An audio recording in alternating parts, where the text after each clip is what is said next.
Welcome, everyone, to another episode of the iWorkinSport live interview. This is the show where we talk to accomplished sport business professionals who come here to share their knowledge, experience, tips, and advice in order to help you succeed in your career. If we're just meeting, my name is João Frigerio. I'm the founder of iWorkinSport. Very nice to meet you. Welcome to the show.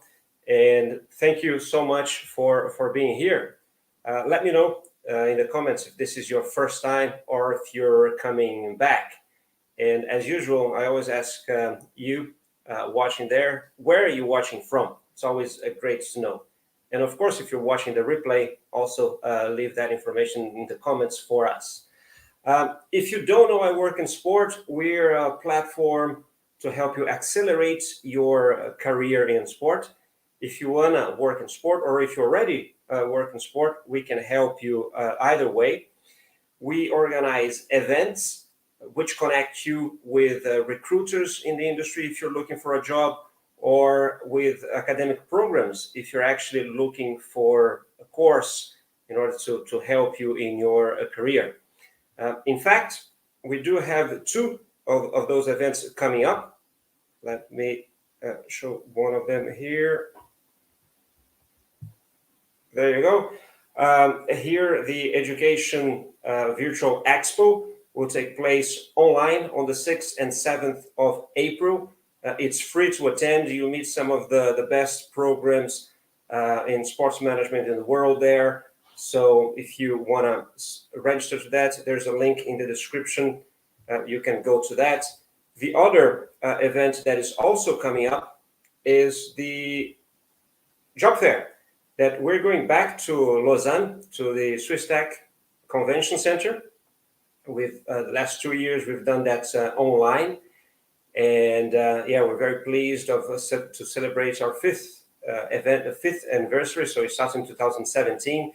Now, 2022, we'll be back there. So super excited to do that as well. If you're interested, there is now an early bird rate if you want to go and meet some of the best employers in the industry. So FIFA will be there, the International Olympic Committee, UEFA, FIBA, IMG, and a few others. So just go as well in the description below, and you have a link to that. The other thing that I want to talk about very quickly before we proceed to our guest today is that, in light of this terrible situation that is happening in Ukraine, at the moment, we at iWorkinSport, we're supporting the Red Cross International with a small donation.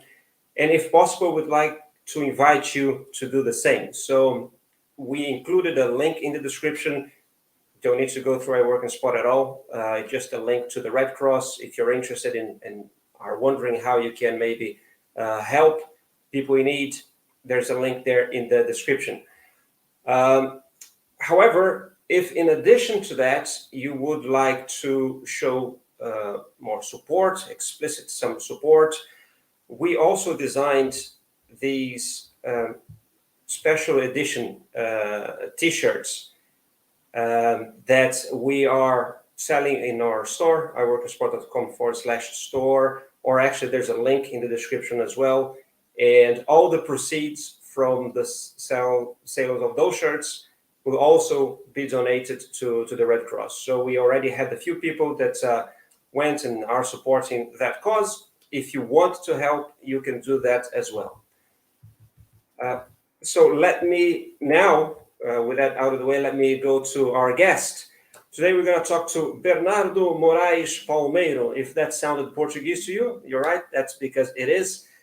He's a sports lawyer. However, he's not working as a lawyer at the moment. He's actually the advisor for professional football department at the Sporting Clube de Portugal. Some people refer to that as a Sporting Lisbon. If you're from outside, they don't really like it. They're Sporting Club of Portugal. Before working at Sporting, he did work at FIFA for about 4 years, and then went on to found his own sports law firm until he decided to go and join the Portuguese champions. Although when he did that, they were not champions at the time, but they are now. So that's pretty cool. And before all that, actually, he studied at the AISTS program. So I think there's a lot to talk about. I think he has a great advice to share with you if you want to, boost your career in sport. So let me go and invite Bernardo to join us right after this.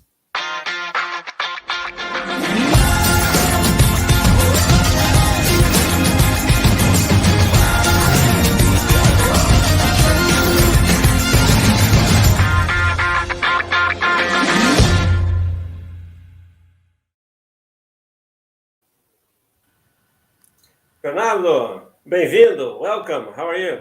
Hello, João. Thank you very much. I'm fine. And you? I'm super well, super well. I know you're a very busy person, so we were just a few minutes late because I know you have a lot to do, but I really want to thank you for making the effort and being here with us today. So, Bernardo, actually, let me just have a quick look here. There's already some comments, messages coming in. So just to give you a sense of who's watching us at the moment. So I have Taruka, with the name Plainox, but I know that's her in India, watching on YouTube. There's Chinadu, a lawyer from Nigeria, watching us on Facebook. We're also being broadcast on LinkedIn.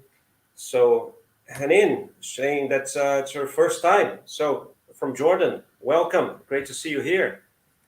There's who else here? Mafi Toloi, good evening, everyone. Hey, Mafi, good to see you here from South Africa.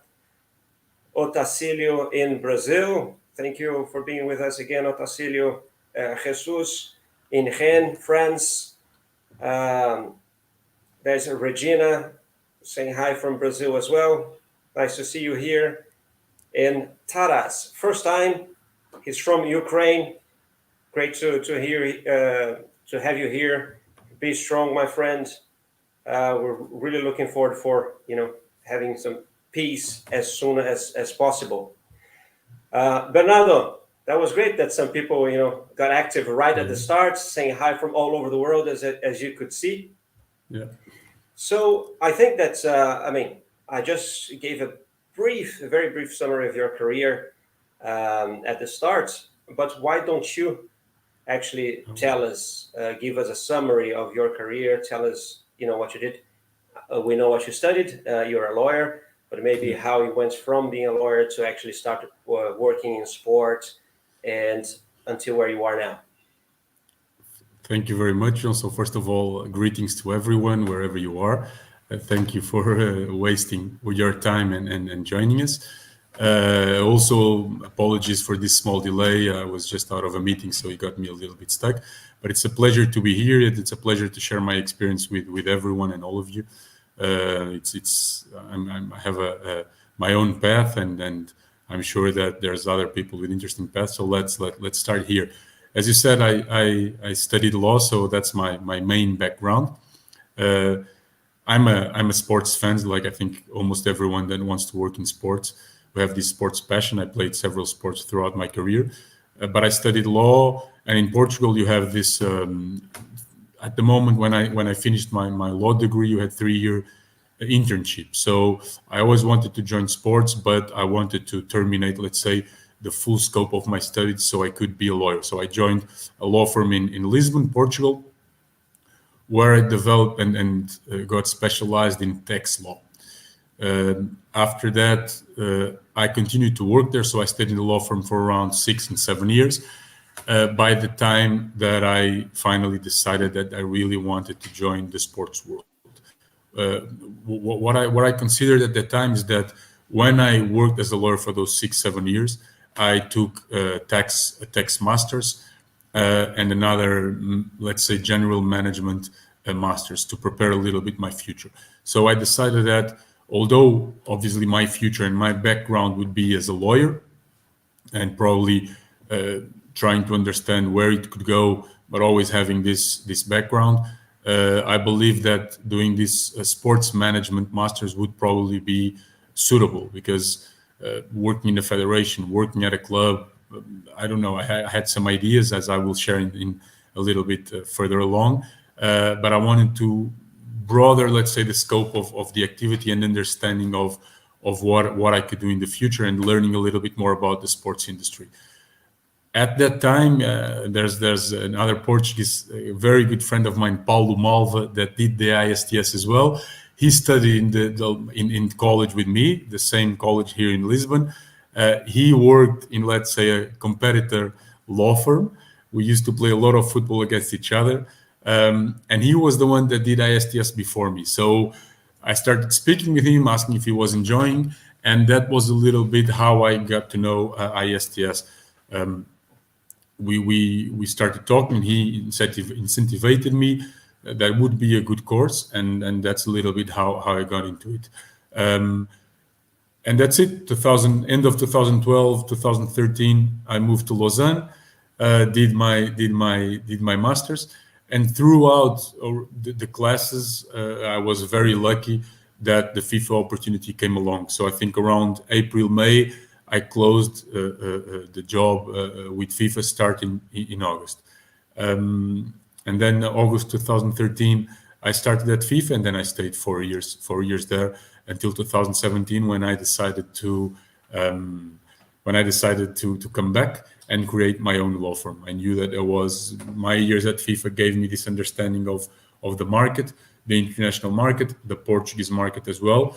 Portugal is, as everyone that likes football knows, a country where football is the number one sports. There's a lot of players transfers. There's a lot of legal contractual problems. So I knew that there was market to start something from scratch with an international scope, based in Portugal, but with an international scope. And that's how it started.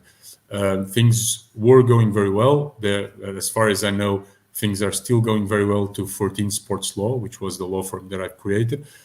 But I'm a sporting fan, and along the way, the sports director and the president threw me a curveball, as I like to say, something that was not expected at that time, that to help them out, especially to work with the sports director in players transfers, in the negotiation, in the relationship with agents. So not being specifically a lawyer, as I'm not in the legal department, I'm in the professional football department, but using, let's say, the international scope, the skills, the negotiation skills, to create a stronger team. And that's where I am now.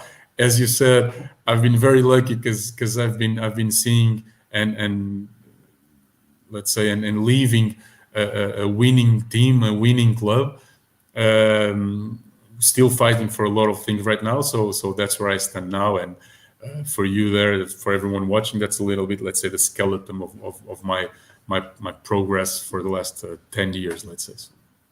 Great, thank you, Bernardo. You mentioned Paolo, so I want to say hi to Paolo as well. I don't know if he's watching, but he should actually come and be a guest in our show as well. He's running a super successful business.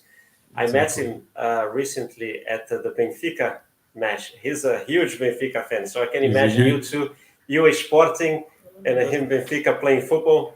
As I tell him, no one can be perfect, and that's his flaw. No, he's a Benfica fan. I think we have healthy discussions.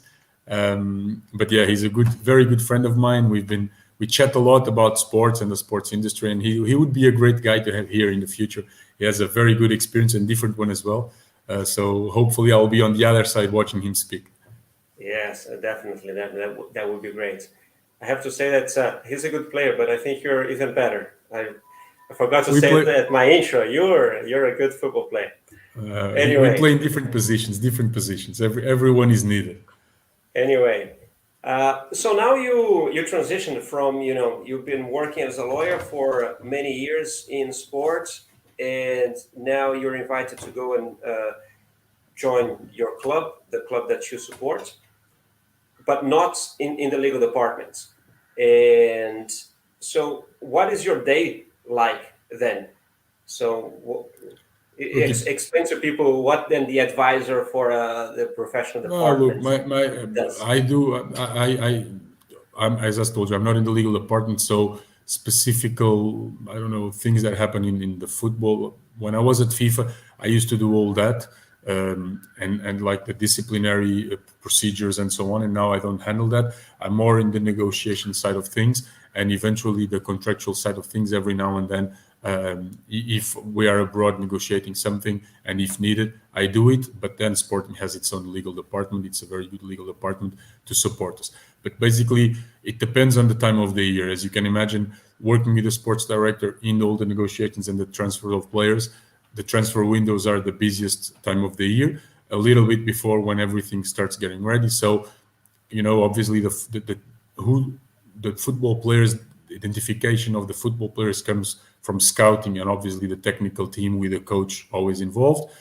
And then obviously when things are, let's say there's the green light to move forward to a player, then that's when the sports director asks me to join, let's say so, and we start preparing the negotiations, and we start in touch with agents, presidents, other sports directors. So throughout the transfer windows, it's a little bit like that.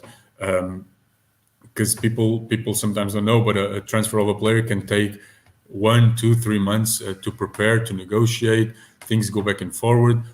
We have, let's say, as I say, external negotiations, but also sometimes internal negotiations with the finance department, meetings with also the legal department, understanding, let's say, where can we go, how can we put things into perspective. That's obviously having the legal background. That's what I think I give a strong support to obviously the sports director, because when you are in local, when you are doing the negotiations, having this support, the sports director feels more comfortable that we know exactly which direction we can and we cannot go.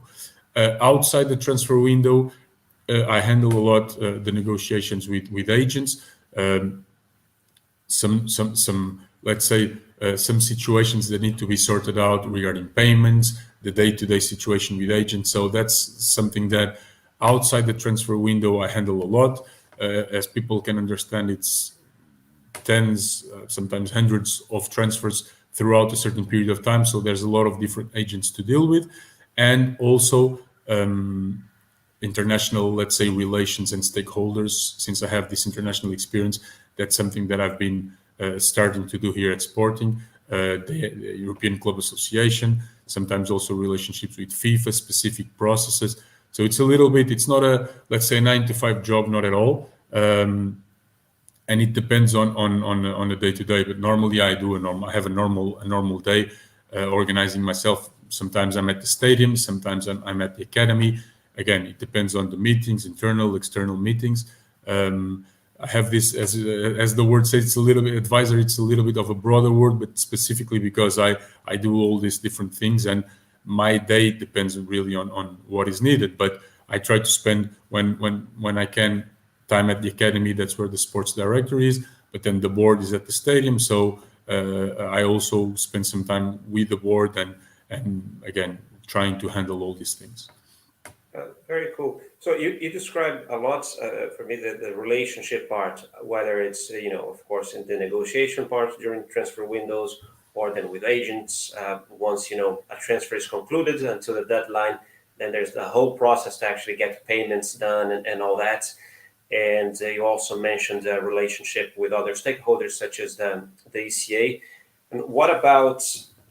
Are you involved in anything related to maybe clubs' sort of infrastructure in the football department? I don't know, renovation of training facilities or stadium or anything like that? Or is it pretty much the relationship that you described? I'm not a spectator all along, so I know. Can you repeat, because you froze a bit in? Okay. So start again, please. I was going to say directly I'm not involved. We have Sporting is a top 3 Portuguese club, and as you said, national champions, one of the top European clubs. So we have specific departments to handle all of those things. Obviously, that when we have a specific department to handle all the facility care, stadium care.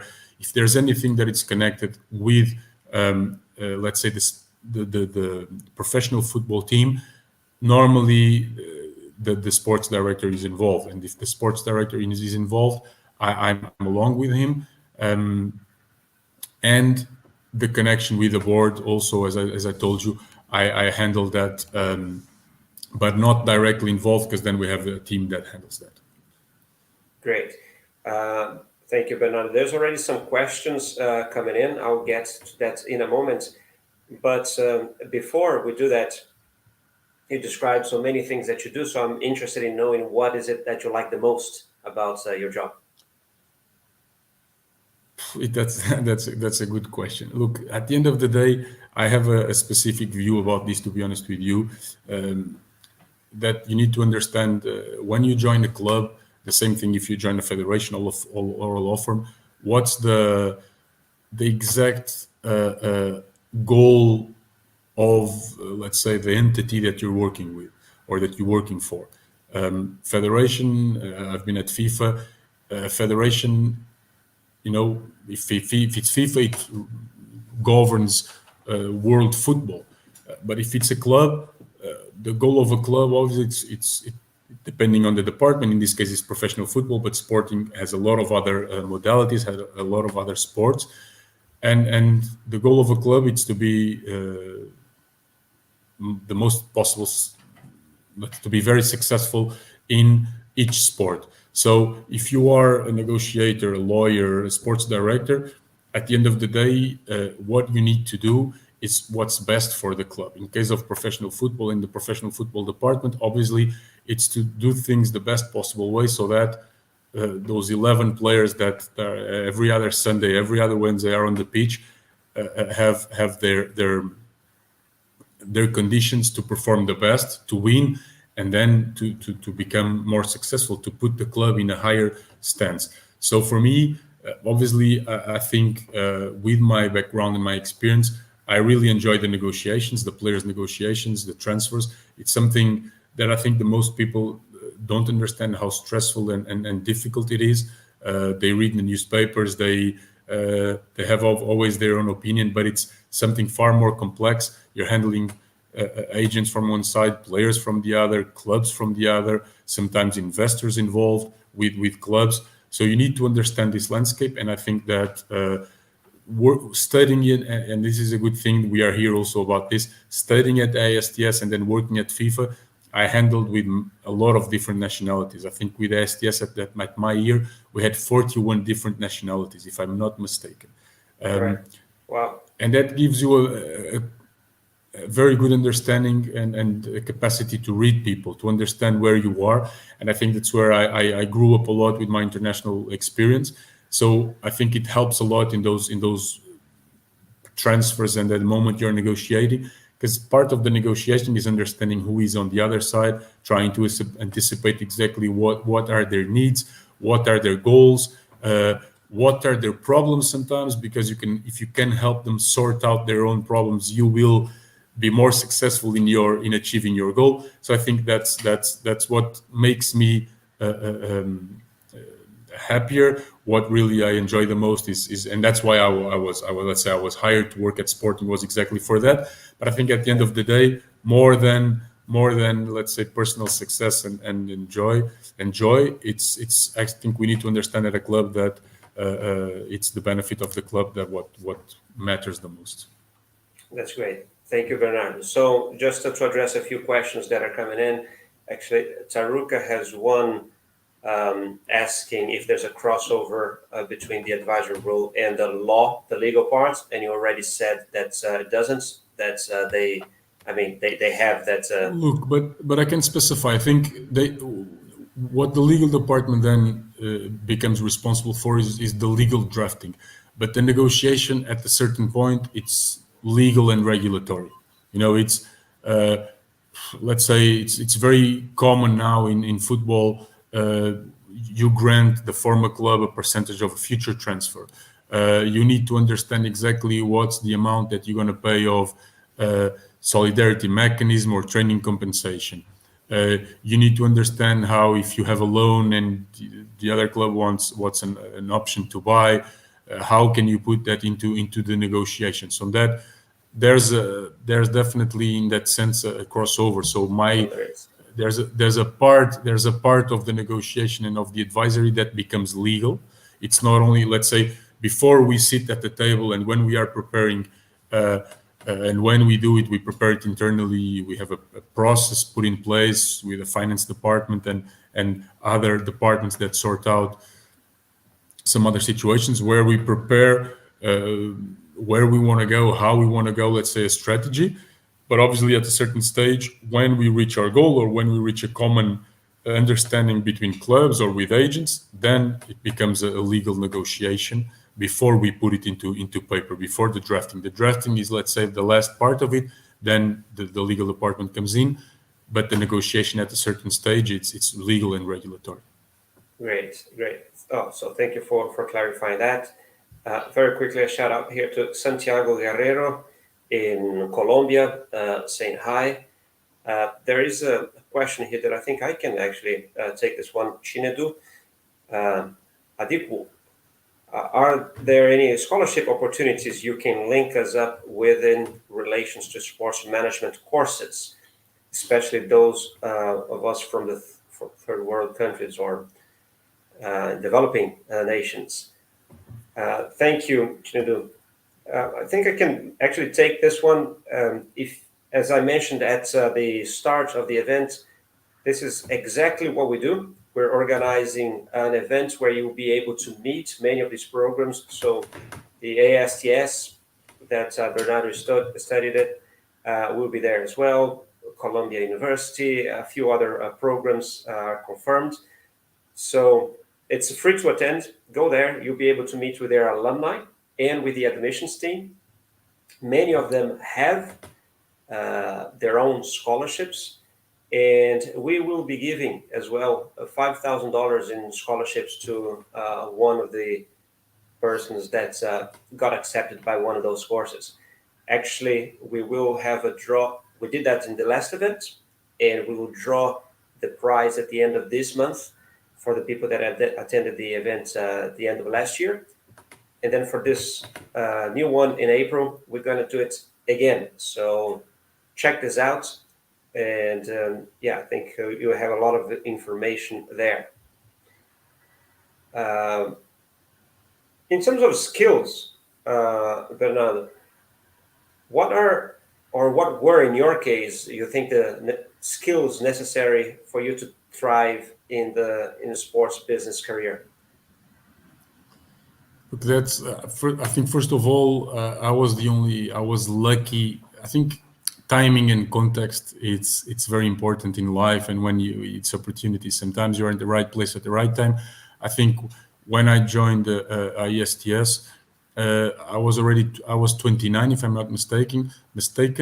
And I think, for example, FIFA likes at the moment, I don't know if you change it right now, but it start at the starting level in the legal departments, other departments, they like, let's say, a younger generation. So I think I was on the verge of becoming too old. So I think I took the course at the right timing. But in terms of skills, look, I think, as I told you, I studied with different people, and I think the relationship skills were some of the most important, and I think that allowed me to, let's say, to be lucky enough to have the opportunities. I think being successful, it depends on how you look at it.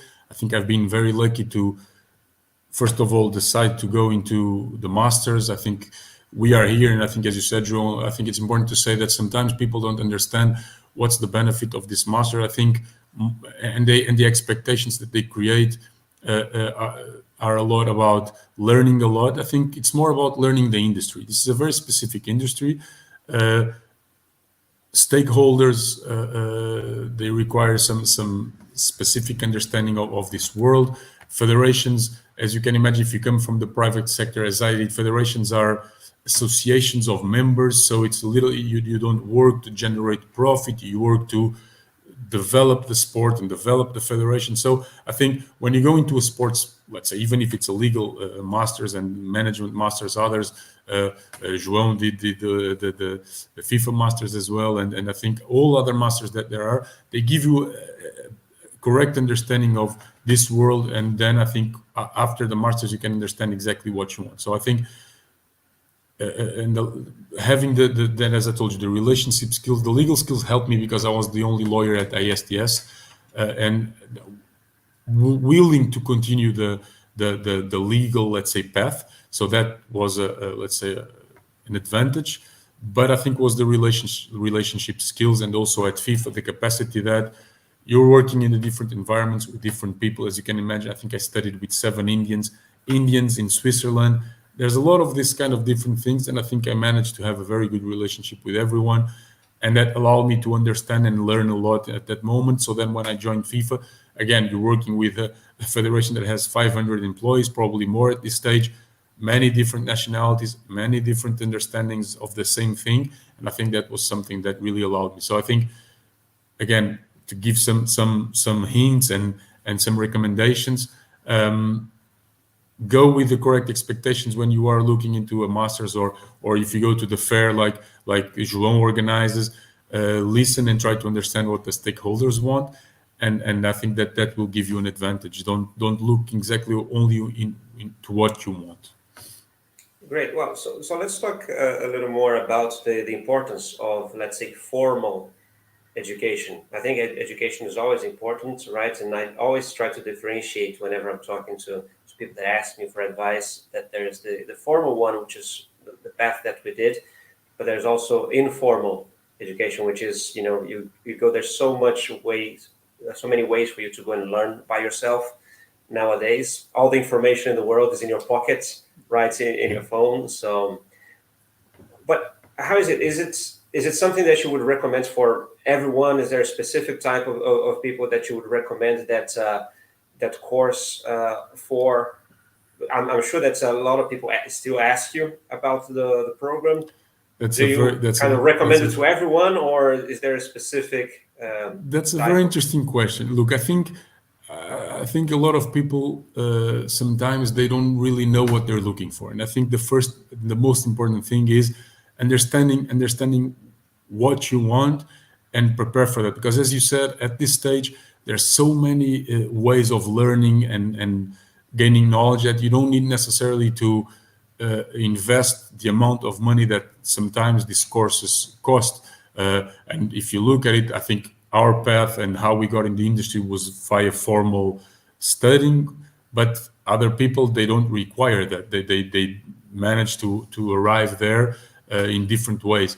So I think it really depends on, first of all, what you want. First of all, what you want to do. I think, again, if you have no understanding of the industry, if you need a door to be formally open, I think the masters are very interesting because you are at the heart of the industry. Obviously, let's say formally in terms of a course, of a study, but you are with normally very good teachers. You create a network there. But I think on the other hand, if you know exactly what you want to do, and I think people sometimes know exactly where they want to go. I don't think that the course is mandatory. I don't think that there's different ways of networking in your country. These days, there's different ways of networking online. I think there's different ways of, again, your fair. We go back to that. It's a great example and something very interesting that didn't, I think, I don't know when you started, but at least in 2013, I remember that there wasn't anything like this. It was a lot about personal networking, about creating the opportunities, and something like that is amazing because let's say it's the employers that go there and also share with people what they want. So that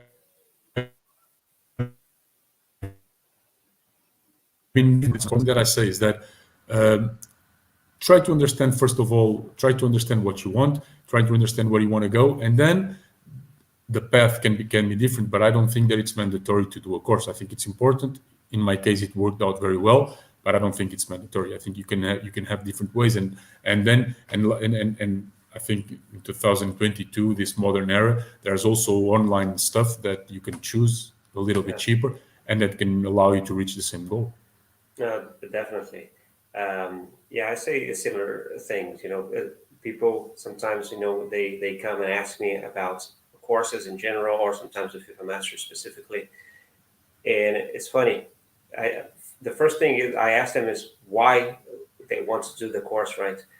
Because if some people come and say, yeah, I want to do a program, to get a job in sport, then I normally tell them then you shouldn't do it. You should do something else, because there's quicker and cheaper ways for you to get a job in sport. But I think that the whole experience, right? You mentioned that you had people from 14 nationalities. My year was, just as similar to that. And you learn so much from in the classroom, but from your friends as well.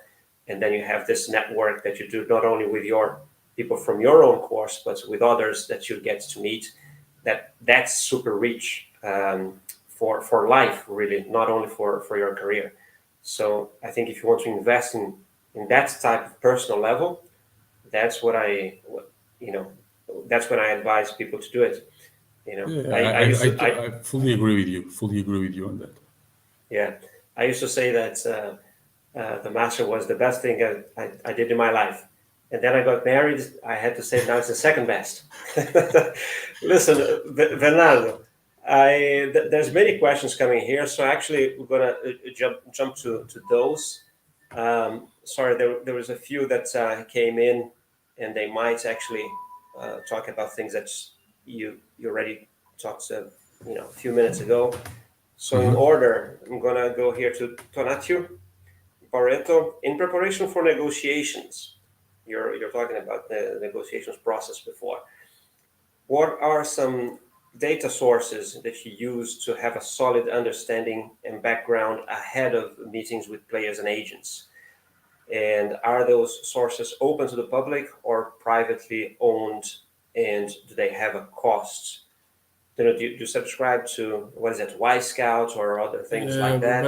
But I think that's not in the. Yeah, I understand the question. I think that's not in the negotiation part. I think these days, football data, and I think all the major clubs, developed clubs, let's say, they use Y-Scout, and there's other platforms, very technical platforms that are pretty much used for the technical side. So to help the technical team, the analysis team, the scouting coach, sports director, to decide exactly which player they want to go after, they want to transfer. I think more on the negotiation side, on my side, it's a lot of the, let's say, as I told you, there's a legal and regulatory part.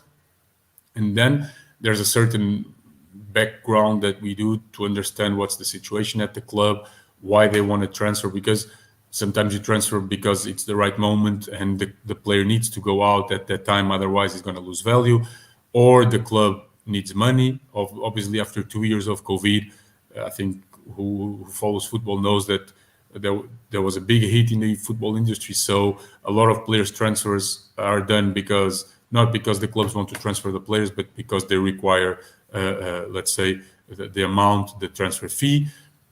So that's more of the background that we try to understand. Who is the agent involved? If there's an intermediary involved, what's the relationship with the club? Sometimes it's an agent that has a better understanding and a good relationship with one of the sides. So we need to understand that, to understand if the amount that is trying, because sometimes it's the intermediary as well that does the first part of the work before clubs meet, before agents and clubs meet. So there's more, let's say, this social understanding, this factual understanding of the situation, so that when you are there and they ask you for a certain amount or a certain, let's say, requirement, you understand where it's coming from, so you can negotiate. It's a little bit more that I think the technical part, if I think, I don't know if that's something that you wanted to understand, the question wanted to address. Yes, it's something that the clubs have. It's private. You need to pay for it. You have different scopes. I think Y-Scout, for example, it's something that is pretty used. There's a tool that it's open these days. It's pretty much used just to understand the values and how the market sees the players, which is Transfer Market. It's an online website. I think everyone in the world now uses it as a reference. It's a website that's working very well, but it's just as a reference for transfer fees, players' history, some let's say some facts, goals, minutes played, so on. But then I think that's all the other. There's Y-Scout, but I think there's a couple more. They are more technical that I don't work with them directly. It's more the technical part of the stuff. Great. Taruka again is participating a lot here today. Thank you, Taruka. I think you mentioned that you started at 29 years old at the Masters. I think her follow-up question was if there is a right time age to pursue what you love. And by the way, you did a good thing by following your passion, she says. First of all, thanks for the comment. I'm happy as well. I think it's easy to see that. Look, there's no right timing for for me. It was the right timing because again in Portugal, as a lawyer you have to do a 5 years course, and then if you want, let's say, to have the official recognition to be a lawyer, to act as a lawyer in Portugal, you need to do the internship. Right now, the internship I think was reduced to less than 2 years, but when I was, the internship was 3 years. So for me, although I had pretty much in mind that I wanted to follow something related to sports, I knew that I had invested 5 years of my time taking a law degree, so it wouldn't make sense to leave, let's say, the course and do something specific in sports without specifically having the recognition as a lawyer.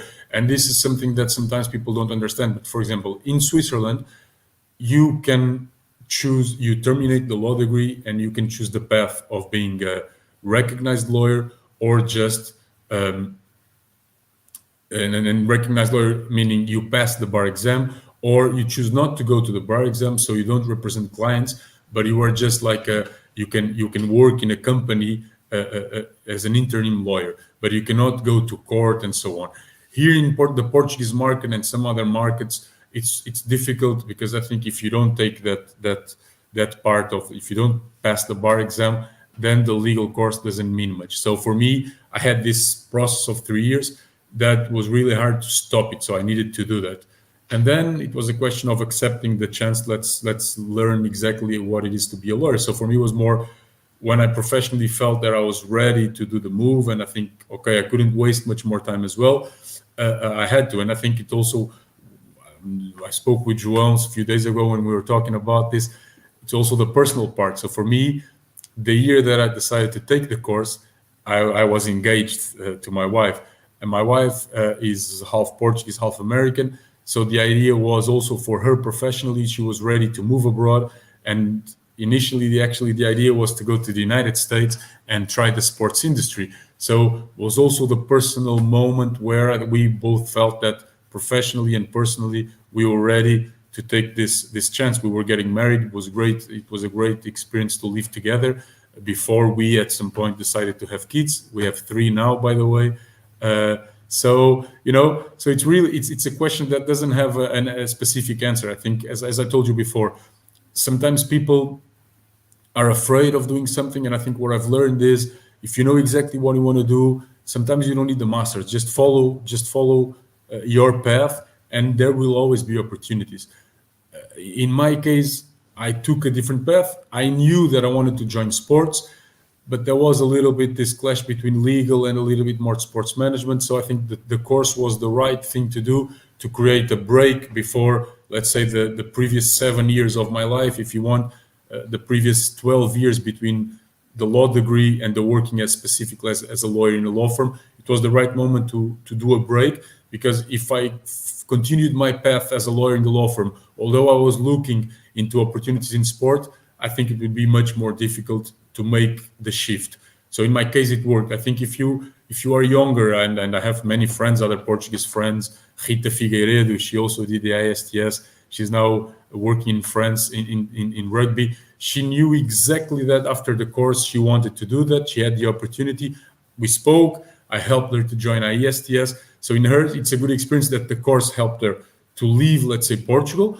But she knew exactly what she wanted. So eventually, if she waited a little bit longer, she would have the opportunities. She wanted to go abroad, so she used the masters to have the personal experience and go abroad. So it really depends on each one. I just think that if really sports is your passion, although the industry is very specific, I think there's opportunity for everyone, and you should follow your passion, I think, for sure. That's great. Thank you, Bernardo. Listen, there's more questions, from the audience arriving, and I normally give them preference. So I'm going to stick with the questions from the audience. Go. Before I do that, so I want to actually ask the audience if you're enjoying it. Let's show Bernardo a love. Hit that like button there. Helps the channel, so that would be super nice. There's one here that I'm not sure if you can answer that one. Bernardo, considering that you're have a great perspective of clubs and their organization, do you think there are good opportunities for performance analysts? I presume that Santiago is a performance analyst or wants to be one. Hi, Santiago. That's a good question. I think definitely there is. And look, the way I look into football, and it's not only myself. I think if you do football and sports, it's becoming more professional every year that passes. Technology is demanding a lot. You have access to a lot of information, and I think first division, second division clubs, for sure in Europe, South America, Asia, base their work in performance analysis. It's no longer just looking at a game or just looking at a training and creating an idea. Everything now is based on statistics, on analysis, on facts. So definitely a big part of the staff, a significant part of the staff in every sports entity, organization, it's these days, let's say, background staff analysis, performance, and so on. So definitely. And then just a very interesting example. We have a high performance director that, the football players these days, they play with this, with this vest. Tracking. With tracking vest. And it's giving information to this high performance director, which is staying in the box at the stadium, and it's giving him information every minute. So he knows exactly more than what's happening on the pitch. He knows exactly how they are feeling physically, how much they are pushing, how much they are running, and that's all about analysis and all about performance. So I think definitely, if you're a performance analyst and if you like sports, I think the future is for you. Great. So there's a thank you here from Santiago. I think Chinadu also likes your comments. Jesus has a comment here. Totally agree with you. Education is very important. I think talking about that education part that we discussed a few minutes ago. Yeah. Even if it's not the only way, it's a solid base for professional development and personal development as well. Indeed. Thank you, Jesus. Mafi Toloi has a question for you. I would like to ask which technological proficiencies are most important for lawyers like yourself, and how did it set you apart from other job candidates? So I don't know. Are you tech savvy? Are lawyers they need to be understand technology well to work in sport? How does that work? Look, I think I'm not a tech savvy. I'm a normal tech guy. I think these days everyone has a little bit of tech knowledge. I've been following a little bit more this digital world that we're getting into, NFTs, those kind of things.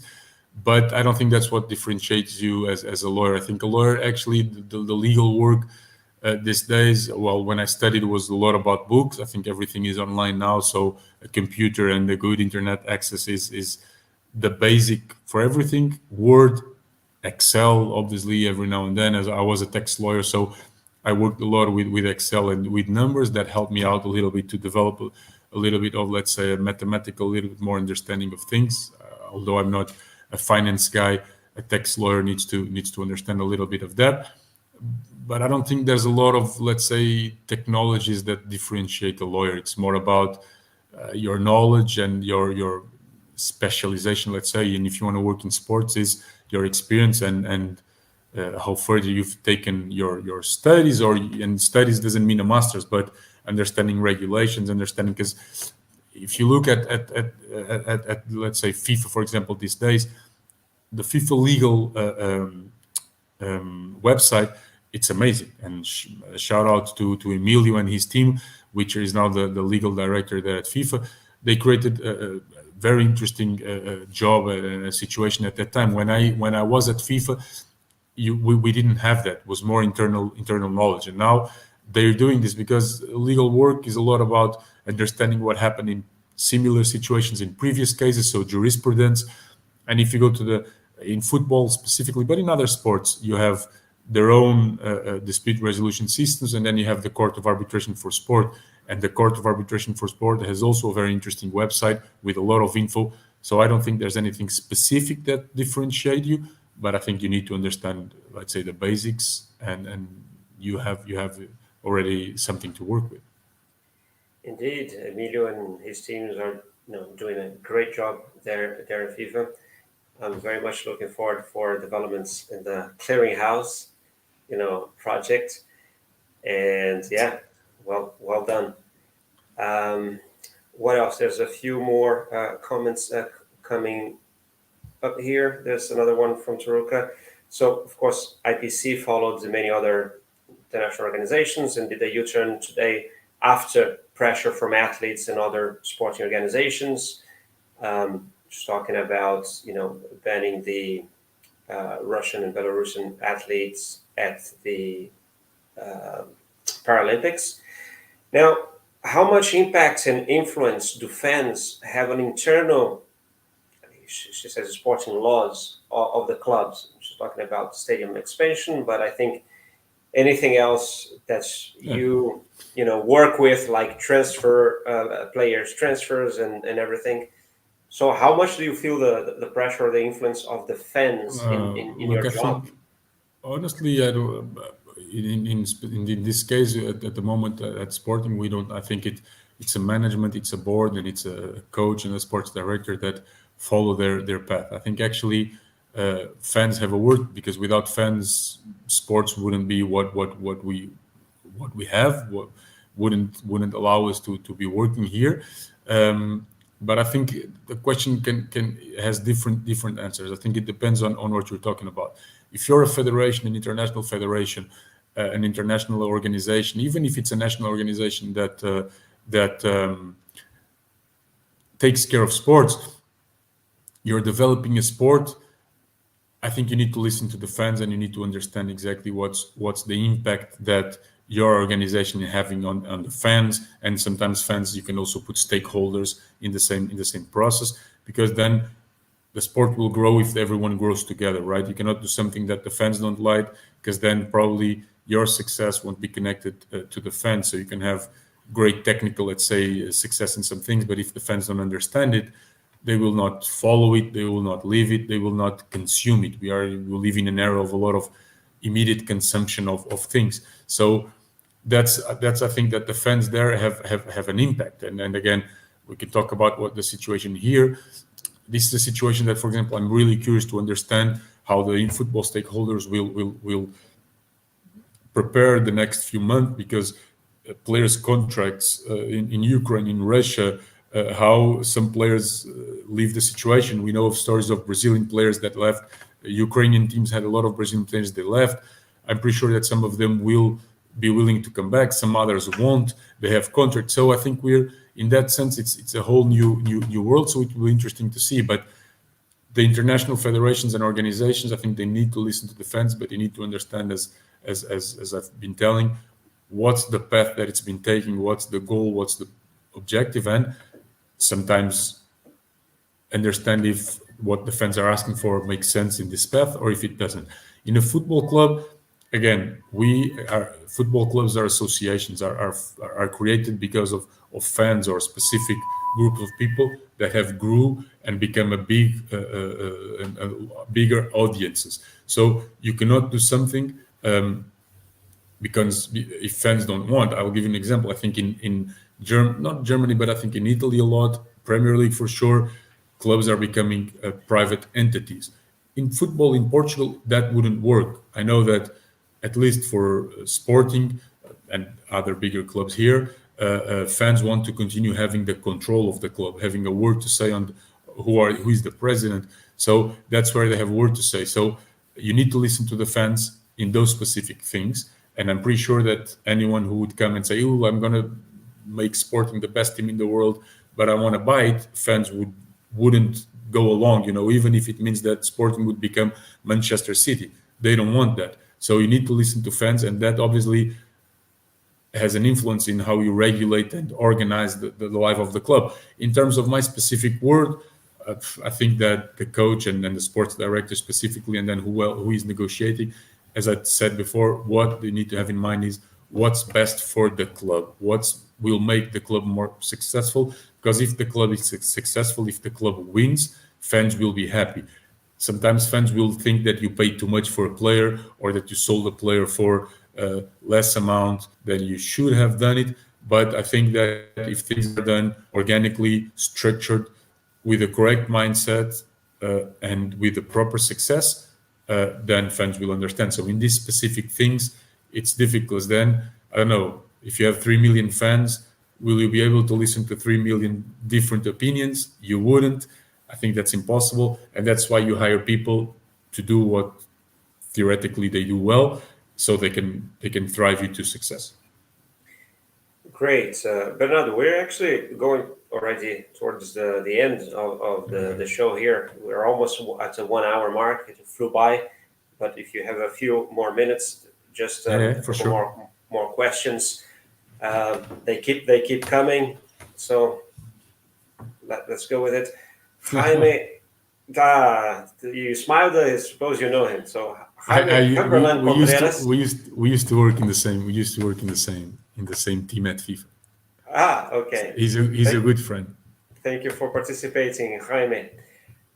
So what did you find more challenging when leaving a private practice and joining a football club? That's a good question. Look, private practice, you have different aspects. I think you have the commercial aspect. So you need to find clients, otherwise you don't have a practice. So you need to have a commercial mindset, and then obviously do the best possible technical work for your clients. Again, in a football club and in a law firm, in private practice, you also need to understand what's your path, where you want to go, what's your project.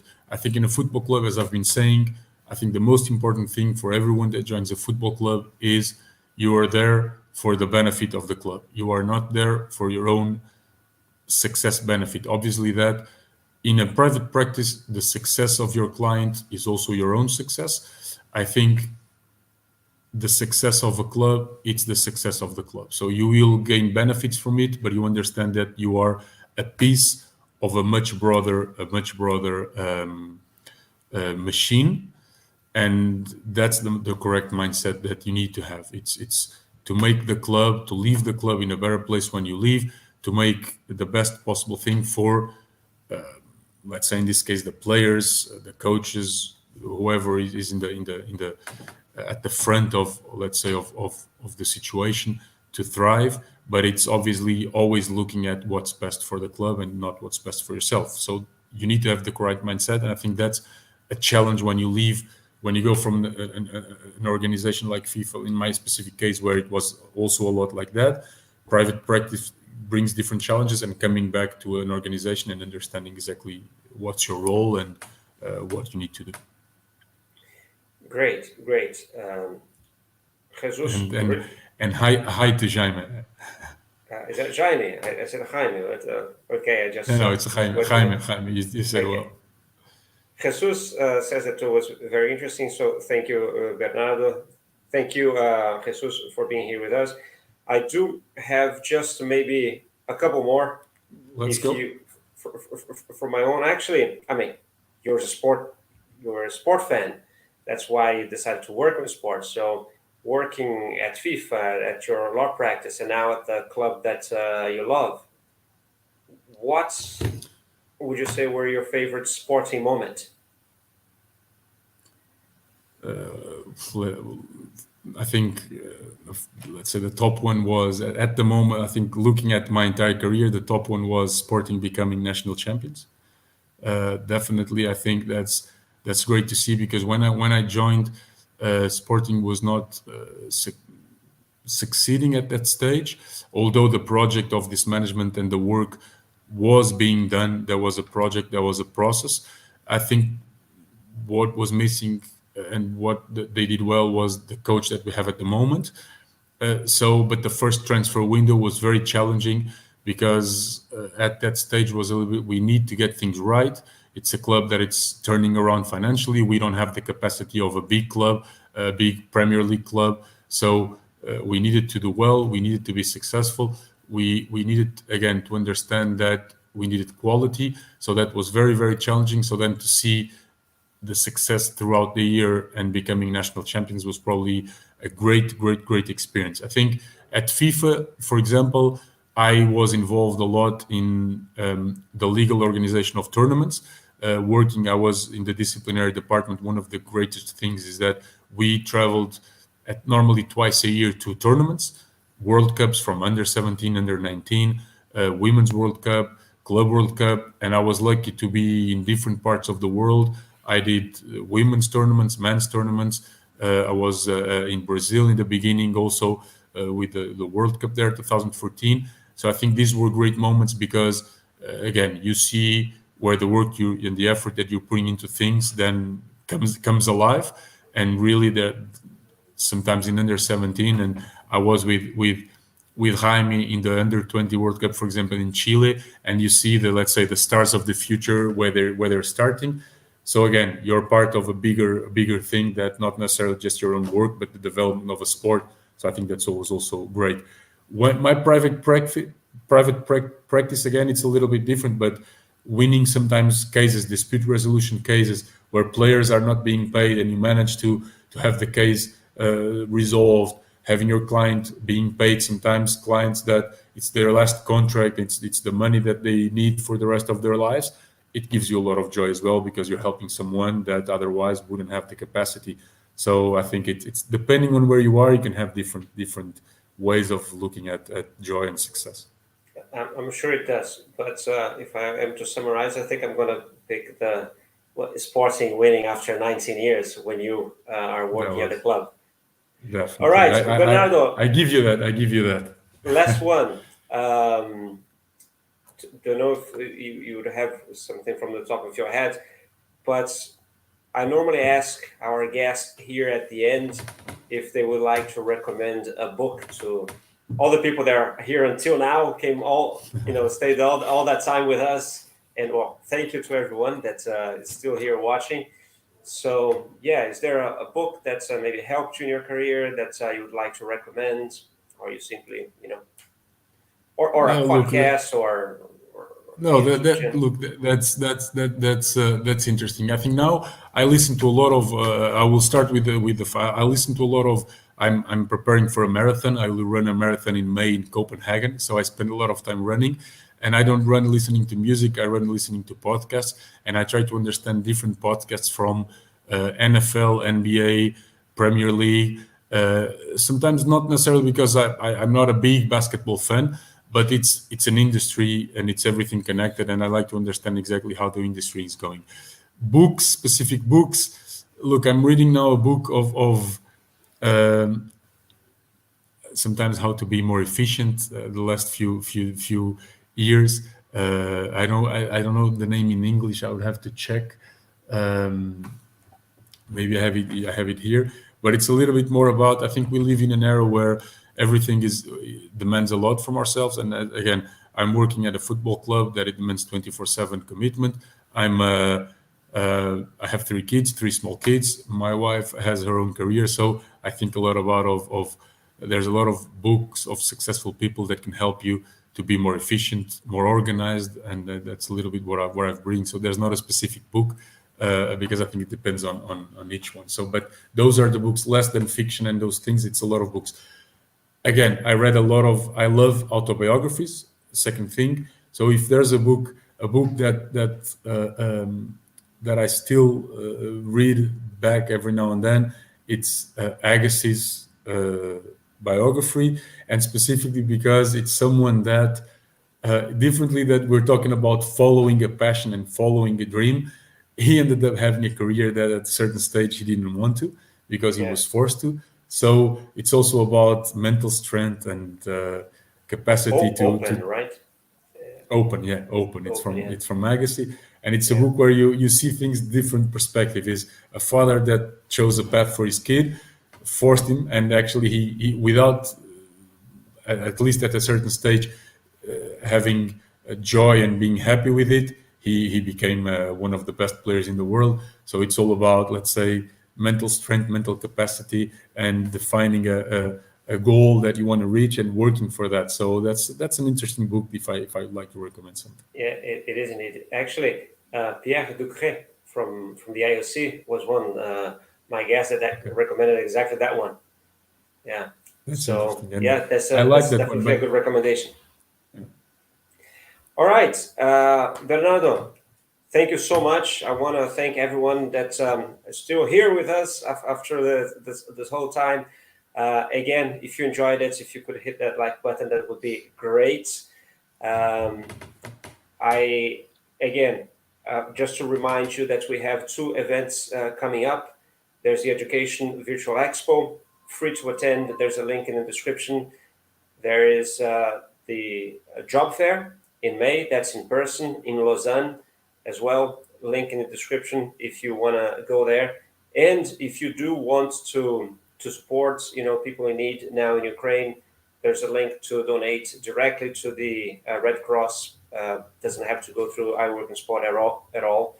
And then if you do want to show support, we have a special T-shirt for you to do that, and the proceeds go to donation as well to the Red Cross. So it's all in the description.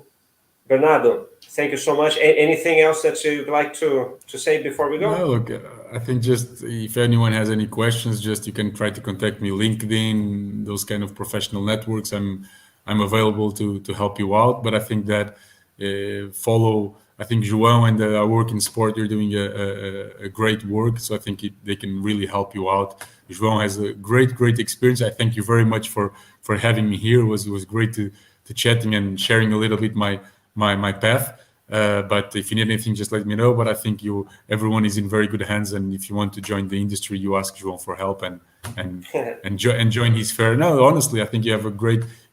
You've started here even before I did, so you have a great understanding of this. So I think it's great what you're doing. So thank you as well. All right, Bernardo, thank you so much. Stay there for another minute until I end this, and we'll talk. Bye-bye, everyone. See you next week.